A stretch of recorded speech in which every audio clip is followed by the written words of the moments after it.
crescent lunge. We're going to start at the front of our mat. We're going to take an inhale, arms coming up overhead, and on the exhale, folding forward with our hands placed firmly onto the mat. We're going to take an inhale, and on the exhale, stepping one foot back, making sure that our knee is tracking over that toe. We're going to take an inhale. On the exhale, drop the knee and place the top of the foot onto the mat. On an inhale, we're going to bring those arms up overhead and sinking deep into this stretch, making sure that our pelvis is pointing down and forward so that we're getting that stretch through the hip flexor. From here, you can also take a little bit more of a back bend if that's available to you. We're going to take an inhale. On the exhale, bringing the hands to frame the foot, coming back up onto that toe, lifting that knee. Taking an inhale. On the exhale, bring those feet to meet. Inhale, raising up slowly. And on the exhale, arms come up, bringing those fingers and hands to meet in heart center. Now we do have some modifications that we can do for our crescent lunge. The first one is when we're in the lunge, our hands can go onto our leg instead of coming up overhead. We're going to take an inhale. On the exhale, hands come down to frame the feet. Inhale, take one foot, step it to the back of the mat. Inhale, and on the exhale, dropping the knee and allowing the top of the foot to meet the mat. From here, instead of coming up with that inhale with those arms overhead, we're going to place our hands right on top of that thigh of the front leg. We're going to take an inhale. On the exhale, allowing those hands to come back down, frame the feet. Inhale, exhale, tuck the toes, lift that knee up, bringing those feet to meet at the front of the mat. On the inhale, rising up slowly through the vertebrae, and the exhale, bringing the arms up overhead and hands down to heart center. Our next one, our next modification, we're going to be using 2 blocks.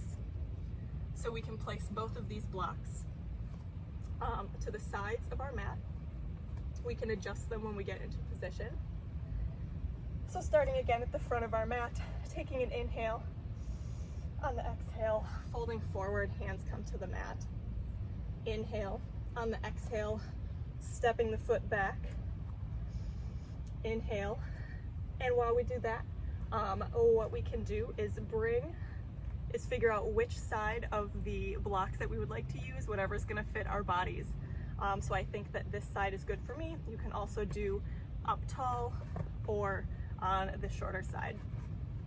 We're going to slowly walk them back so that you can feel it take some of the pressure off for whatever is comfortable. I think I might actually bring mine up a little bit to alleviate some more pressure. From here, we're going to take an inhale. On an exhale, we're going to bring that foot, hop it to meet the other one. We're going to inhale, rolling up slowly. Exhale, arms come up and down to heart center. For our last modification, we're going to be using a blanket to help pad the knee. If you have a knee injury or if the ground is just a little bit too hard. So we're going to place it, depending on how big the blanket is, either on the side of the knee that's going to be down or just across the length of your mat. Starting at the top of our mat, taking an inhale, arms come up, exhale, folding forward, taking an inhale here, exhaling, shooting that foot back, and while you're here, adjusting that blanket where your knee will be. Inhale, and on the exhale, dropping the knee, flattening out that foot on top of the mat. We're going to take an inhale, arms come up overhead, making sure that we're engaging the glute and hamstring of the leg that is behind and wrapping it into the quad of the leg that's in front. Again, taking this into a deeper back bend if you need to. We're going to take an inhale, and on the exhale, plant the hands, untuck those toes, or tuck those toes, raise the knee, Inhale, and on the exhale, stepping those feet together. Inhale, rolling up slowly, and on the exhale, arms come up, hands come to heart center. So those are the modifications for our crescent lunge. And now moving into some transitions. So for our first one, we are going to start in down dog, coming onto the mat, into tabletop position, tucking those toes, making sure that we're really grounding through the hands. We're gonna inhale, and on the exhale, sticking the hips up into the back. From here, on the inhale, we're gonna lift the leg. On the exhale, take it into a hip opener. Inhale, and on the exhale, bringing that leg forward, stepping it in between our hands in the front. We're gonna inhale, and on the exhale, dropping the back knee, planting the top of the foot. Inhale, bringing those arms up into our crescent lunge. We're gonna inhale and exhale back down. We can also add a twist in here for our crescent lunge. Inhale, exhale, planting that hand. Inhale, exhale, tuck the toes, lift the knee, and bring the front foot. We're gonna make sure our weight is in our hands, bringing that front foot back and taking it, returning to downward dog.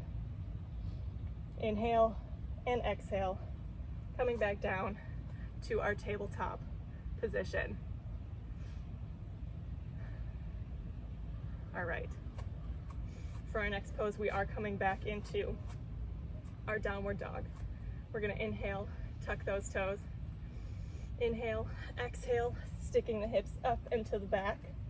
We're gonna raise our right leg slightly, moving our weight forward and coming into a low lunge here. We're gonna take an inhale. On the exhale, dropping that knee, flattening that foot. Inhale, reaching those arms up to the sky. Remembering to tuck that tailbone. Inhale here. We're gonna exhale, bringing those hands back to frame the foot. Inhale, and on that exhale, we're going to tuck the toe, bring our knee up off the ground. We're gonna hop that foot just in slightly and straighten out our front foot for our pyramid pose.